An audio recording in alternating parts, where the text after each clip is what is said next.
in another meeting.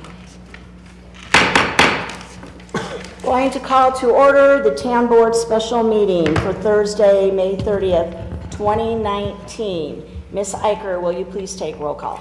Mayor Christy Melendez. Here. Mayor Pro Tem Ken Bennett. Here. Miles Baker. Barry Wilson. Here. Paul Rennemeyer. Here. Tom Jones. Here. David Slosowski. Next item on the agenda is review of agenda by the board and addition of items of new business to the agenda for consideration. Is there a motion to accept the agenda as presented? So moved. Second. All in favor? Oh, do we have our buttons on? Okay. Okay. All in favor of approving the agenda as presented signify with aye. Aye. Opposed? The agenda is approved as presented. Before we move on to our next item, item B, which is presentation, I do want to let you folks know, because there are a lot of you out there tonight, the purpose of this meeting, tonight's meeting, is for the presentation purposes only. So we're going to have a presentation, and then there will be an opportunity to ask questions. But on the agenda, all we have on the agenda this evening is presentations, questions, and answer. This is not the opportunity to take any public comment, nor would it be appropriate to take public comment at this time. Public comment is going to be reserved for future dates when there will be some additional public outreach, perhaps additional neighborhood meetings, and the official public meeting that we will hold that will have on the agenda, that there will be a public hearing component to that piece. But this piece does no public comment this evening. However, there will be opportunity if you have questions after seeing the presentation. We will, after the board, both boards have had an opportunity to ask their questions. We will do that. Does the DDA need to come to order? So, okay, with that then, I do also want to remind you that there's not going to be any decision made this evening. Again, it is for informational gathering purposes only. The board, even when they move into executive session, will not be making any decisions based on any of this information this evening. So with that, then I will let the DDA board commence with their opening of their meeting. I would like to call the Board of Directors special meeting on May 30th, 2019 for the DDA. Call the meeting to order. Matt, could you do our roll call, please? Dan Sass. Here. Brett Finney. Here. Dean Taylor. Here. Ivy Washburn. Here. Mr. Terry, you have the floor. The first item is to move to accept the agenda as presented. Second. Been moved and seconded that we accept the tonight's agenda as presented. All in favor, say aye. Aye. Opposed? Motion carried. Okay. Session Then we will move on with the next item, B, which is presentation by Brinkman representatives. So I would invite them to come forward and to begin their presentation.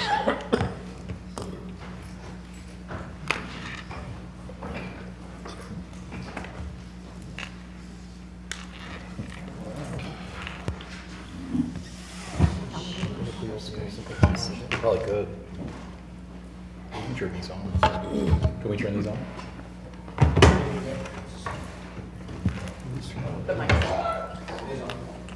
Good evening, Mayor and members of the Town Council. Jay Harvey, President of Franklin.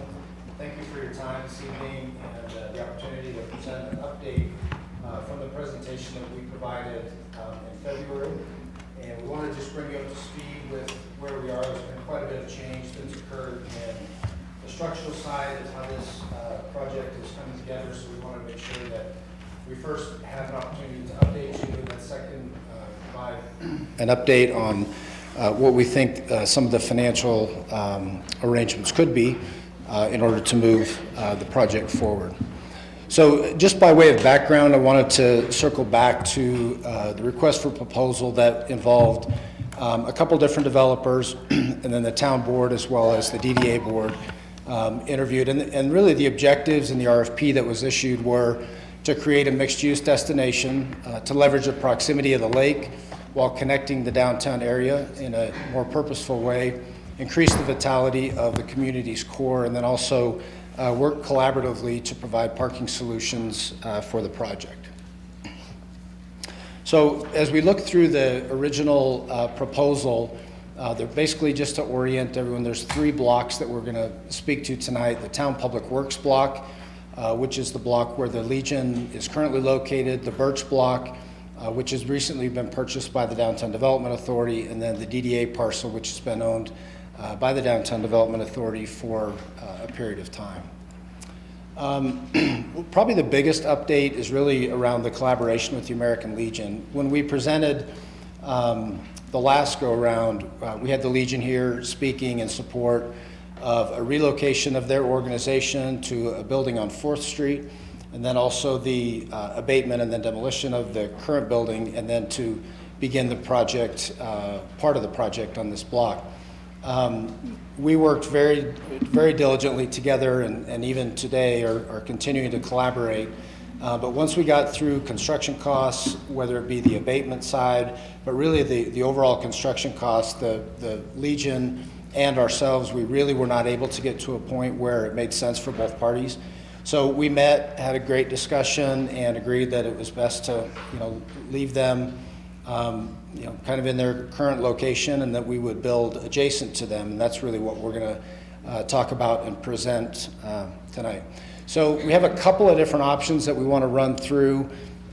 We, along with some of the town staff, the DDA staff, and a few board members, have gone through and really tried to really articulate and understand the goals of what the town board is, what the DDA board really wanted to have, and how do we best position the parking elements and some of the other areas to be really central to the downtown area, as well as set it up for the future in terms of those options. So tonight we're going to go through, I'm going to invite my colleague Tina Hippoly to come up and go through a couple of those options for you, and then I'll come back up and kind of close this out. So Tina?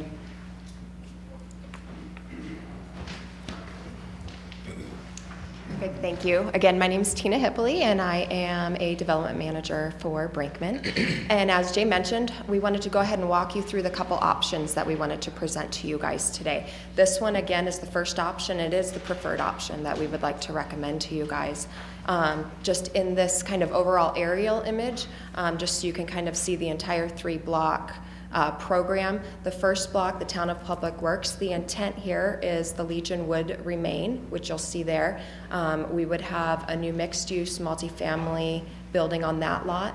The public parking component of this would move to the central lot, the Birch lot, and then the DDA lot would be programmed as a retail commercial component along with for sale condo. So focusing on this first lot option on the Town of Public Works, again, this is a multifamily project for rent with a retail component on the ground floor. It's comprised, as programmed right now, with 75 for rent units. There are studios 1s and 2s. The ground floor along 7th Street also has 7 live-work units, which are meant to offer flexibility for those tenants, whether they want to work out of their homes and then potentially in the future could also move into more of a commercial use. This also has a 2,300 square foot commercial component on that ground floor, which we'll show better in an additional slide. And this is showing kind of the 5 stories. It also has the 97 parking spaces. And I want to point out that this is at a conceptual level. So the idea is as we move through the programming, unit counts could change a little bit, parking layouts could change, hopefully increase as we look through this. In this plan view, you'll notice that we have the live-work components that I mentioned to you guys along that 7th Street. That red box that you'll see, that is the 2,300 square foot retail component. And the idea there would hopefully be to continue activating that street frontage with those uses. In this option, this is utilizing basically a shared access option with the Legion. We did present this to the Legion along with another option, which I'll show you next. But what this does is it gives good access for the Legion as well. You'll kind of notice there's a bit of a triangular shape on their outline. That is technically the Legion's land.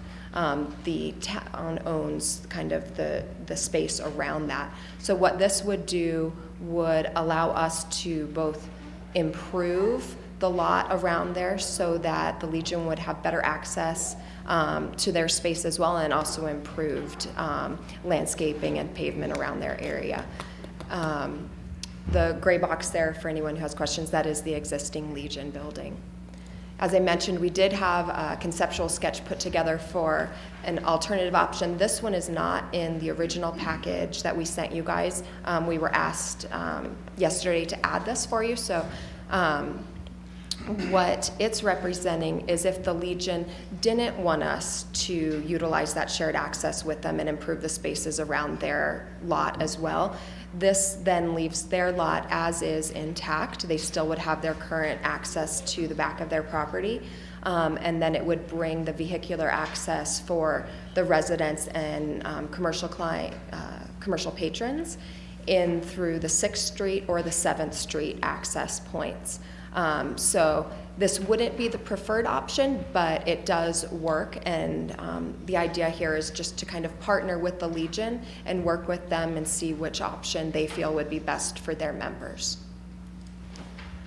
This is going back to that previous option, and what this is basically just showing you the footprint of that multifamily building on the above grade level stories. So that's showing you kind of the studios, 1 and 2 unit bedrooms on levels 2 through 5 as we move through that.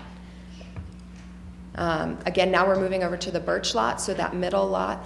Right now, the intent for this is to be parking for the town, for the public. We feel that it's a very central point between kind of the current retail that is there, restaurants, the park, and then future developments. We also feel that by leaving this as a parking option, it allows the most flexibility for the future growth of this into either structured parking or something else that the city would prefer as that demand is needed in the future. So this again is a conceptual layout, hasn't been vetted yet, but it's just illustrating that it's meant to be for parking. As we move through the DDA lot, this is one that we've kind of gone back and forth with programming with the town manager and members of the board. And what we've come to is a combination of retail commercial component and then also the for sale residential component, which you'll see in the middle. If you go to the furthest east building, that is meant to be a single-story commercial building. Retail, either restaurant or other soft type retail would be the intent for the tenants there. It's laid out well for either 2 or 3 tenants depending on the uses there. As you move towards the middle, that would be the for sale residential, which would become a combination of condos and townhome style units. The intent with that as well would that it would be having ground floor garage parking for those units, so that the parking for that would be contained within that site. And then as you move to the western building, this right now is programmed as a 2-story commercial building. The intent here would be ground floor retail, restaurant type use, with the 2nd floor being more of that commercial office type user. The footprints for the 2 commercial buildings, this one, the larger one, is a 7,250 square foot footprint, so a total of 14,500 square feet between the 2 floors. And then the smaller one right now is programmed as a 6,000 square foot component. As you move to this next slide, this plan view just kind of gives you a little bit better understanding. The intent here would still be for it to have the alley vehicular access to service both the new and the existing commercial and residential tenants. And then it would also have parking for those commercial uses, and then the intent would be for overflow to be on the street and in the Birch lot. We have 2 perspectives here. This mainly is to illustrate your view lines from Main Street, so it's just very kind of abstract block images.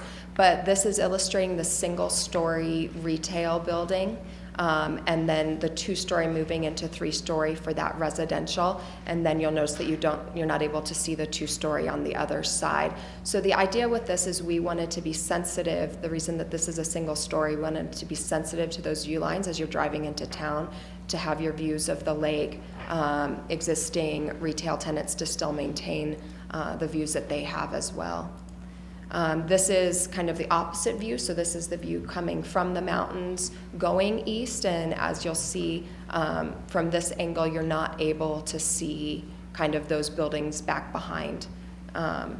So this is kind of the first option that we wanted to present. The second option, again, we've vetted out, and after conversations with board members, et cetera, we believe that the first option is that preferred option, but we still wanted to show this to you because it was one that we explored. So the main difference that you're going to see in this option is the DDA lot is still programmed the same, but in this, the Birch lot, which was parking in the previous one, is designed as a multifamily mixed use with a retail component, and then the existing Town of Public Works lot that has the Legion on it, that would be laid out as the parking for this, for kind of the public parking. This is kind of just that aerial imagery. Again, please note that this is just conceptual. We didn't program the parking on this at all. In fact, this is just an overlay of what the parking was with the multifamily, but this just illustrates that the intent for that lot is to be parking. As you move to this Birch lot, this is where we have now a 4-story multifamily with the mixed-use retail component on the ground floor. This is also comprised of studios 1s and 2s. It does not have a live-work component to it, because with the programming of this, we need to have that ground level for parking for those residents so that we can self-park this to the extent possible. This one is programmed with 78 units and then also a 2,300 square foot retail component, which you can kind of see in this ground floor level here. The intent would be this would be retail because we felt that that honored kind of the retail on the DDA lot as well. And then the balance of this is parking. Again, please note that this parking is conceptual. It has not been vetted through any kind of planning process. It's just showing that the intent would be parking on the ground floor of this building. This is just kind of showing the massing up above for levels 2 through 4 and how those units would potentially lay out. And then the next slides, these are duplicates of what's in that first option package, so I won't necessarily hit on these. It's the same programming and perspectives. So now I will turn it back to Jay to continue with the presentation. Thanks, Tina. One of the things we wanted to make sure is that we gave good visual representation of some of the products that we've already built that are similar to this product, so you have a good sense of what that would be like. So let me hit just a few of these. This is a project that we developed in downtown Fort Collins, Max Flats. Gives you a lot of different perspectives that I think are really relevant in terms of the location to rail. You can see in the bottom right, coffee shops, those type of use that would occur in the Town Public Works facility. Gallery Flats, this is one. The illustration here is really to show the live-work component.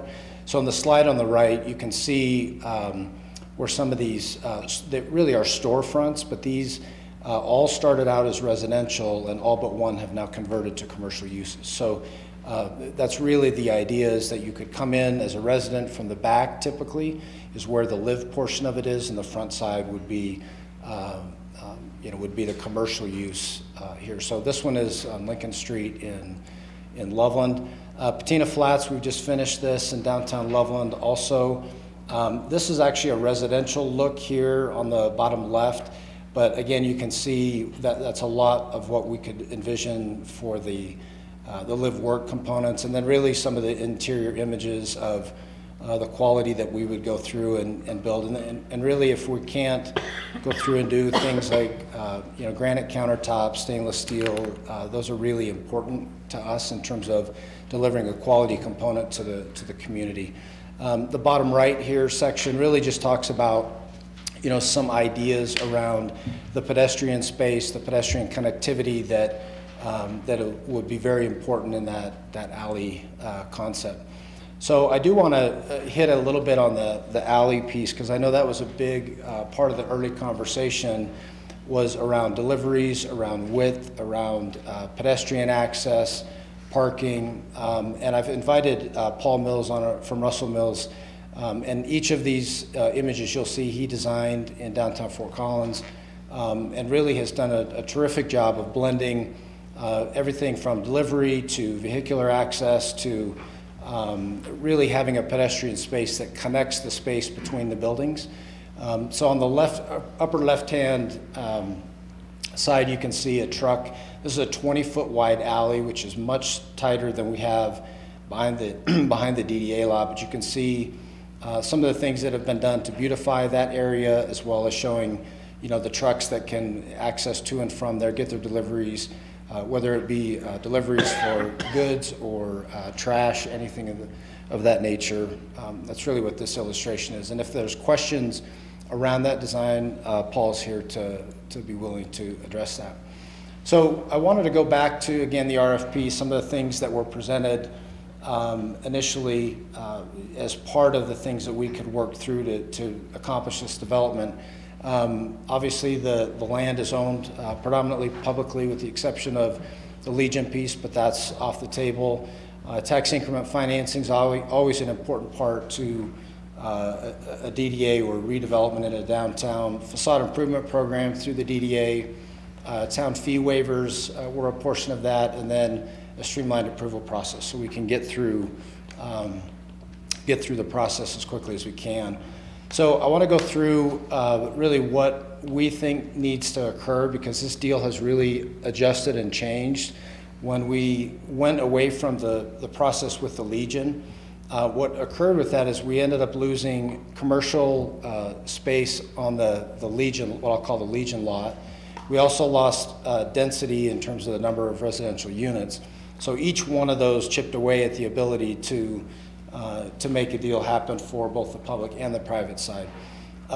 So the 70-30 split, we just presented that to the staff about a week or 10 days ago, just to get their thought and opinion on it. The goal for the developer, when we wrote and responded to the RFP, we were responding really with a requirement on our end to achieve a 10% return, a cash-on-cash return on our project. Because of the challenges we've had, we've gone through, and at Bet last week as an ownership group, and have reduced that to an 8% just to continue to try to move forward, because it really was not going to be, it can't all be on the back of the town or the developer or the DDA. So we've reduced some of our expectations to be able to present a plan that we have here. Probably the single biggest challenge in this project is really the fee side of it. We've got about $2.4 million of fees, and we understand that. I mean, it's a cost of doing business for the town. It's a cost for a growing town for sure. But what's interesting about it, if we can get to a scenario where some or more of those are waived, it actually produces a much higher return and a much higher split for the town and the DDA as well. Another idea that was kicked around was the potential of taking a portion of those fees and deferring those over time. So paying them, instead of paying them all up front, is there a way to pay them over time? Again, each of these, and frankly, the best scenario we've found in really the tweaking of the finances that's best for the DDA, best for the town, and gets us above that 8%, is really a share of some of them being waived and some of them being deferred. So I want to give you an example of what that looks like. This is a new slide you did not have in your presentation, so I want to spend a minute on it. If we take there's $2.4 million in fees, but we thought we'd just break this down in $250,000 tranches. So this is the 70-30 split, and the total amount of revenue that comes to the DDA in the town is $2.98 million. With a waiver of $250,000, you can see the split changes to 35-65, and so on. So you get to $1 million. It's basically a 50-50 deal with a net, with a total gain back to the town of almost $5 million. And we would never expect, full fee waivers, but if it got close to that, it really inverts that 70-30. And so the net gain of this really goes from this number would be about 3.9 million to 6.9 million over time. So it almost doubles the amount. So it's really just a time value of money situation. So circling back on the benefits, obviously we're working hard with the DDA and the town to build that vision. We all know that there's a lot of sales tax leakage that's leaving our community, and I live here, and there's plenty of things that I leave here for, most of which I don't, but there are some that I do. And then there's about a $10 million improvement of the tax base, and you can see the breakdown of additional taxes here. We did put in the rec center because that's carved out, but it does provide over $1 million of additional revenue toward that tax initiative. So circling back to the original goals that we talked about, creating that mixed-use destination, really taking the community assets of the lake and connecting downtown, really adding to the vitality of the core of downtown, and then we really feel strongly that this parking in the middle is really the right solution. And I want to hit on that from two sides, really. Number one is there was some correspondence in the media today that suggested that it cuts the amount of the inventory in half. We've drawn this 14 times to Texas, and what we're proposing is almost a space replacement. And we've tried to understand where that, how important that is. We've also taken each developable block and done everything we can to make sure that it parks itself, if you will, as much as we possibly can. So, we've got somewhere in the neighborhood of 100 to 110 spaces here, and each time we've drawn this with the right dimensions and what's available there, it's a little bit less than that. So it's a small net gain depending on the final design, but I would just submit to you that it's pretty much a trade with the development, carrying, most of its own parking. So that's the first point. The second point is, in my previous life as a DDA director at Fort Collins for 7 years, we were always looking through where is the next parking structure, where's the next parking field. Parking fields aren't happening anymore in an urban environment, and so the next natural step would probably be a structured parking. It's always a monetary question, but how you pay for it. But we believe this section right here, the current Birch lot, that would be the replacement lot, and then it would take some acquisition, but in the library study that was done, this whole area here became a structured parking, and we really believe when you look at this entire diagram, that's really centrally located in the community. So with that, we can certainly answer questions, either Tina on the program side, myself on the bigger picture side, or Paul on any of the design side. Okay. Questions I'll start with town board members first. So I have a question. Okay. Can you go back to your option one, the one that shows all three of the, I think it was like the second or the third slide, where It's $1 million question, can I?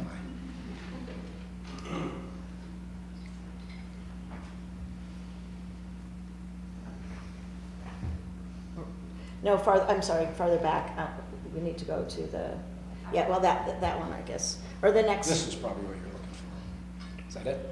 Yeah, that can work. So when you show that, the parking behind, between 4th and 5th Street there, where is the parking for residential? Is that what we're seeing with the lines there, or is there actually any other parking besides what you actually see? Are you talking about? Yeah, is that the is for sale all the condo? parking that's being accounted for the In the for sale. residential that you have allocated there?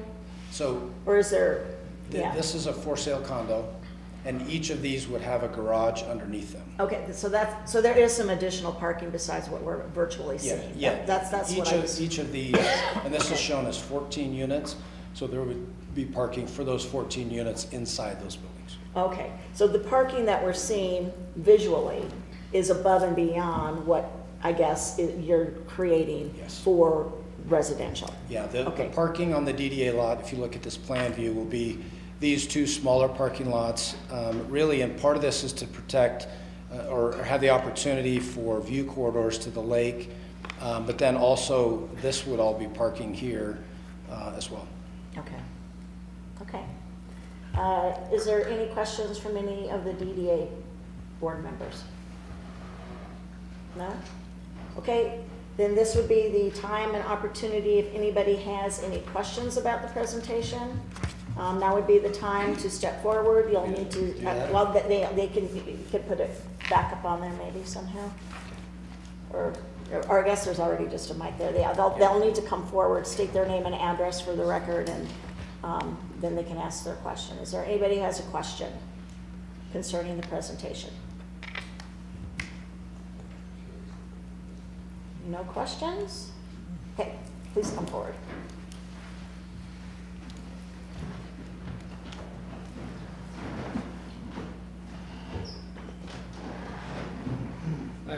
Excuse me, I'm Ray Heisel, 226 North 6th Street. Going back to the options 1 and 2. 1 shows this big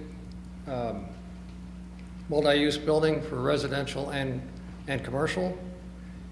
That's right? That's correct, yes. And then option 2, that building's not there, is that correct? Correct. Basically, the residential moves to the middle lot in option 2. Okay. Yeah, And they there's- flip, and there's basically parking they kind of underneath it? flip-flop. Yes, there's parking underneath. Would you like me to show you? No, that's fine. I was kind of confused between 1 and 2. Yes, So sir. these are just, they're options, and then sometime in the future, you gotta make a decision about which option's gonna go. Right, and our preferred option, as we mentioned, would be option 1, which is the one you're seeing there. Right. Okay, that's good. Okay. Any, please come forward. Hi, Jason Schaefer, 406 Main Street. I'm just, I guess kind of a two-part question. The demographic of the tenant for both the rental and the for sale, and potential either rent or sale price of the units. So we always start with a market study that basically says, you know, what is the unit mix? How many studios, how many ones, how many twos?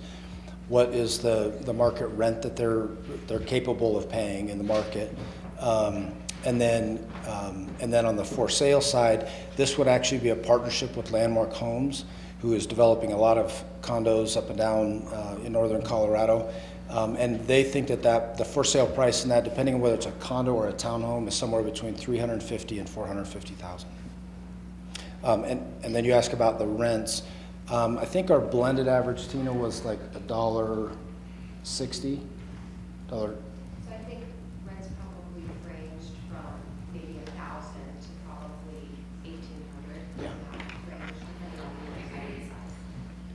And I mean, obviously the rent, people are living there year round, but the for sale, what is your demographic? Is it a second home for somebody or? You know, I think Jason Sherrill would be better to answer that question, but it's either, you know, there's not a lot in Windsor that's in that $350,000 range. I mean, we all know that. So it's hard to even say 350 is a starter home, but it could be that. But I do envision, and I know Jason has really felt like it was targeting kind of that 50-year-old plus that's either moving there, selling a home, or a second home for some. Okay, so potential for it to be empty at certain times. It could be, depending on who the buyer was, yeah. Okay, and then just with the statement, development handles its own parking so basically, including the retail, both on the Legion block and the DDA block, so there'll be enough parking for the retail as well as the tenants? Yeah, That's so. what you guys have projected? Yeah, with one exception. So this right here, I'm just gonna go through it. This block here, once we get to the final design as Tina laid out, we haven't finished all the design piece.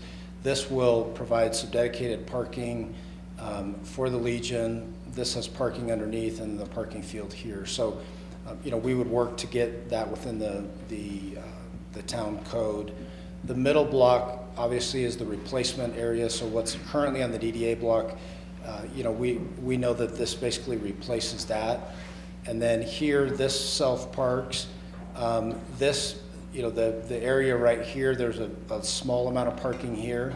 So in the evenings, when some of the other Main Street businesses have closed down, you know, this middle section, just as the DDA blocks used today, would be used. And then this piece right here, with a mix between office and residential, or excuse me, office and retail, the thought was that would also need to be using that. So this block here will most certainly be, or I shouldn't say this block, but this part of the project is most certainly the last piece to build.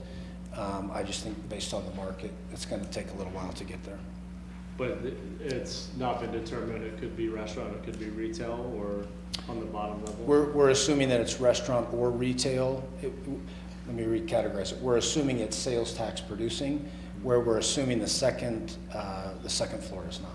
Okay, I would ask then, where if you had double restaurants, we have a couple of restaurants in the middle, parked across the street, and the mill, parking seems to be kind of dwindling quickly there. So we've done, it's not part of this presentation, it was part of my previous one that the Downtown Development Authority went through and they did basically a 5-minute walk radius. So if the question is, can I pull up right in front of this store every time? The answer is going to be sometimes. Sometimes it won't be able to. But when you look at the 5-minute walking rings, which we always do when we do urban redevelopment, there was more than plenty of parking to support this program, and we can get you that information. It will be different, for sure. The behaviors of people in the downtown, there's more people living there, there's more people shopping there, eating there, but when that was one of the first analysis we did. You feel like we're doing kind of a comedy show here? But there, I think that's probably a slide we should have included in here. We did in our previous presentation. So, All right, but that's all I have. thanks, Jason. Yeah, thank you.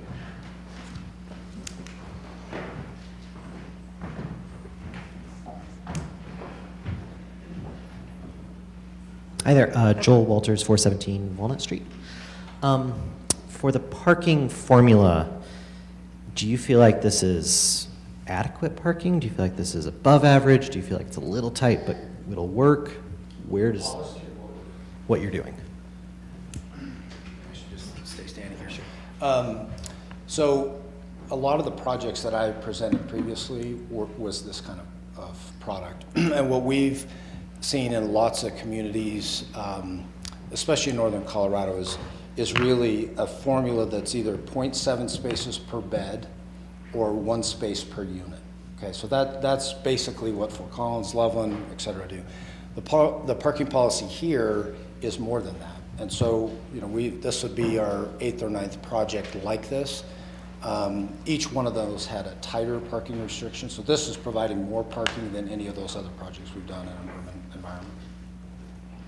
And then you worked with the Fort Collins Downtown Business Association, is that what it? I actually work for both of them, but the Downtown Development Authority, yeah. Okay. Would you say that they would be a model for what we could expect our parking situation to look like down the road? Well, I think that when you look at the 24/7 environment of shopping, eating, living, working, you know, they have, we built a 990 space parking garage, which obviously is a huge support, mostly during the day for the Justice Center and the courthouse office buildings, and then in the evening it converts. I would see a similar situation here. If people know the garage is there, they know where the parking is, and they go use it, it's not a problem. If you drive around 3 times and then you go in, that's when people get frustrated, I think. The same would be true in downtown Loveland, where, you know, we just finished probably 6 months ago, a parking structure that it's changing the behavior of how people. It used to be a lot of single-story product in that 3 city block area, and now it's got a structured parking of 460 spaces. So you can see almost on a weekly basis more people using that parking. So, Thank you. Question? Thanks. Any additional questions?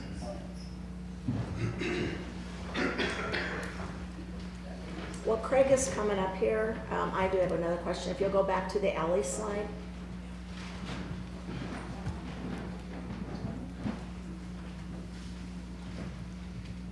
So you mentioned those were 20-foot wide, but we have a different scenario. What is, how wide, what's the width that we have to work with, or that you plan to? You want to jump up? I don't know if you have the exact details. When this is completed? So when we look at, we showed this really for a couple of reasons, to show delivery, pedestrian, auto kind of happening together in a 20-foot wide space. If you look at, sorry, blinding everybody. If we, we'll use this one here. There are spaces here that are probably 24, I think, is probably the tightest that it would be. And then there's spaces in here that I think the widest it got, Mayor, is about 35 feet to the back of the property line. Obviously, this area here has a lot more room, but it's really, this is a generous alley, and I know folks that are there today don't look at it that way.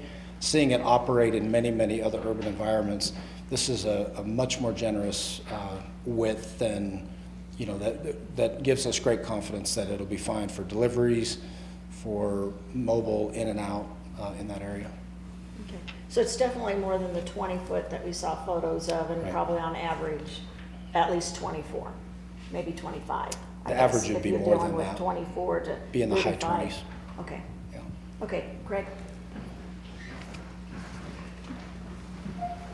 Craig Peterson. My wife and I own 505 and 503 Main Street.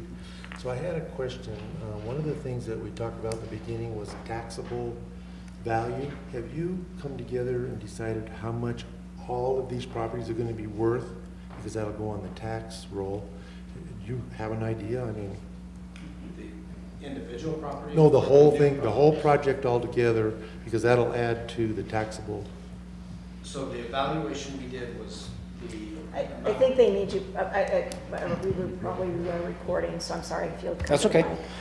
So the evaluation we did was really tied to, if we redevelop this lot and this lot, how much does that increase the Downtown Development Authority? So we know what that ended up doing.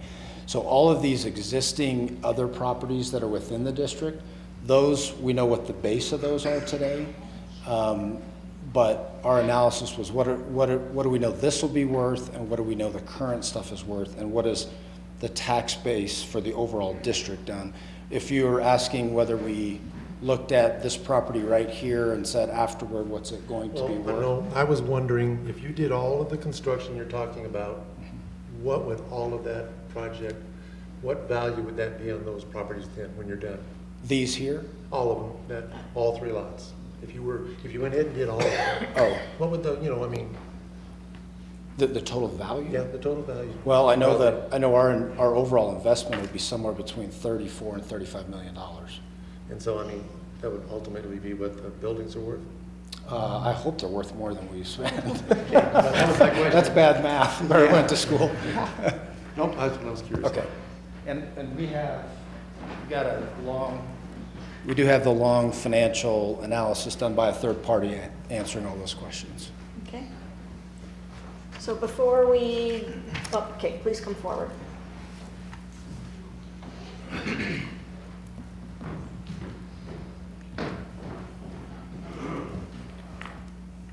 Charlie Manweiler. A couple questions. We're in the 400 block of Main Street, and a 20-foot alleyway isn't gonna be good for my business. We park trailers back there. Having no parking, or basically no parking, if it's taken up with residential or even other commercials, businesses, isn't gonna help my business. We have employees that need 9 to 10 cars. There's other businesses back there that need 9 to 10 cars. Jason has 40-some cars that he needs parking for. And My concern is, one of the things with the mill coming in, and we have parking for that, and I always hear Jay kind of talk about a 5-minute walking radius to get to those places. Well, it's going to be hard on any of the businesses on the 400 block of Main Street if you're going to shift us down to the 500 block for getting trucks in and out. It's okay maybe for restaurants, but not for hardware stores, not for appliance stores. We have trucks coming in and out all the time with deliveries and service vehicles and things like that. And I'm just What's your really question, concerned Charlie? about I'm concerned about the parking. So, can you address any of that? I think I've addressed it as good as I'm going to. I mean, I understand that. I think if if the employee has to walk from this location to this location, I think our perspective is it's better for downtown. It has a different impact on your business, and we've had that conversation. So, you know, I'm not sure I can answer it differently than I already have. Okay. I had one other question too. Okay. If we fill up these lots with commercial buildings and things, and we have events at the lake, I think that's going to hinder the lake parking, people wanting to go back there and do things. And that happens on a fairly regular basis. And you're putting parking, you're taking away parking, and it's going to go out into the residential areas, whether it's a 5-minute walk or a 10-minute walk. And I think it's going to hurt events down at the lake. So, Okay, well, we are doing a Parks and Rec strategic plan right now where we are taking public comment on that. So there's lots of opportunity. And we're going to take a look at what those future needs might be, so. Any additional questions?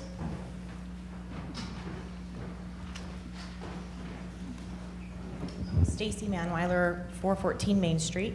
My first question is on the DDA lot, how many total parking spots are planned for that besides the parking underneath the residential portion?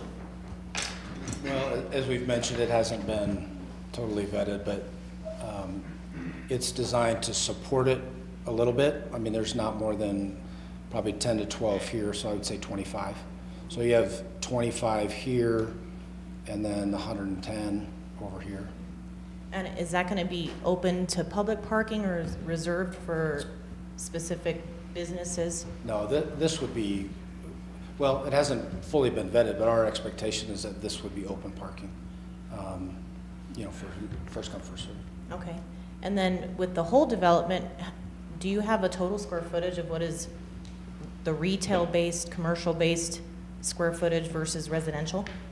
I do. I'd have to add it up. It's all on all on these pieces right here. We can get you the presentation and add them up. And that was my last question. Do we have access to the presentation? Sure, it's public information.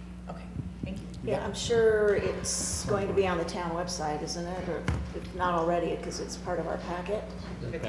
It's part of our packet, so if you go to the town website and look on the town board agenda for this evening, you'll find this, all this presentation in there. Two other questions? Sure. Yep, go ahead. Well, we got you all together. We might as well Again, get 'em all Jason out. Schaefer, 406 Main Street. You had mentioned a parking garage or structure. How does that entail with this whole development? And just that you mentioned it, do you feel there potentially will be a need for the parking garage because of the development of that part of the downtown? So why was that mentioned in a parking structure, I believe? Sure. Yeah. You know, anytime you're doing short-term and long-term planning, you got to be thinking about what the next step is. So, the reason that I brought it up, and it really was to show how option one. Man, you think I would find this? In this lot right here, Number one is if we end up with option 2 where this is all residential, obviously this is not going to be parking in the future. If you've got parking on the two ends of it, this remains very flexible for the future. So when and if the demand is needed, the funding is available, I would see not a parking structure just on this lot, but I would see really a need to, if you could picture kind of a triangle coming down here, and that being a 2 or 3 deck parking structure, you could probably park 300 or 400 cars in that area. It'll always be a demand question and always be a cost question. The only reason I brought it there is that by using this overall programming plan, this provides the DDA really the maximum flexibility for the future to adjust to parking. Okay, so is it easier to plan this in the get-go or to retrofit down the road? How does that do with cost and? Oh, you need to have the demand before you turn around and start designing it to know whether you're building 2 decks, 3 decks. Okay. Last question is, did you use any of the parking study that was completed in 2012 that was for the DDA with any of the planning? Was that We did. It was Yep. used in it? Yep.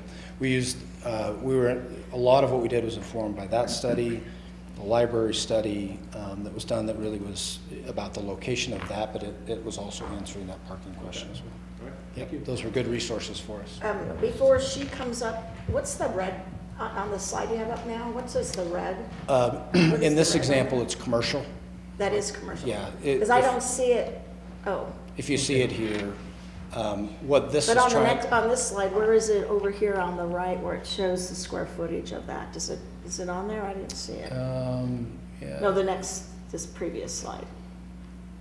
That one, this one. Where, does it show the red here somewhere? Shoot right up here. Oh, Right- retail, Right up it's here. 2,300. Okay, thanks. Please come on.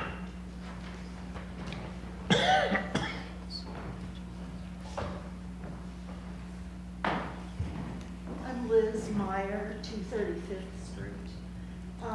You may have said how many condos and I missed it. How many? 14. 14. And how close to the railroad tracks? How close are they to the railroad tracks? I think that setback is 75 feet, I believe, from the center line of the railroad. There's that much room. Yeah. We have a quiet zone there now, but even several blocks away, you can hear the vibration. Yeah. So you think that people want to be living right next to the railroad? That's the multi-million-dollar question, and I would just share with you, this is on the rail, Right, this is on the rail, right. and these are for rent.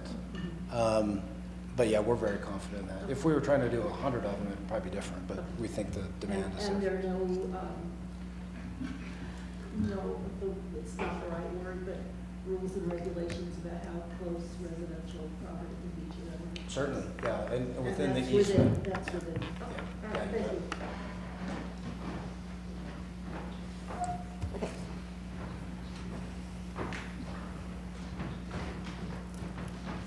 Sorry, Becky Valenzuela, 2182 Skyzen. You'd indicated that that third lot on the far end was recently purchased, so you're saying it was for sale at one point in time? Is that correct? Do you know? I don't know if that's a question for him or, What I mentioned was the middle lot.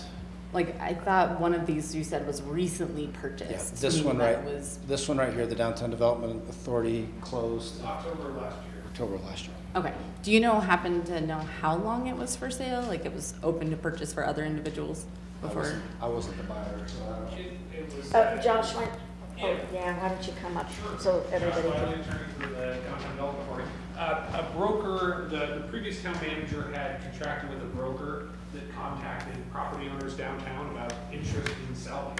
And that's how the Birch family responded that they might be interested in doing that, and that's how that came to pass. I don't believe it was ever listed on the market prior to the broker reaching out to them. But potentially businesses had opportunity to purchase those lots? Sure. Okay. They were free to sell to anybody else. Okay. We had to negotiate a price and then they were under contract, but yeah, prior to that, they certainly could have sold to anybody else. Okay, perfect. Thank you.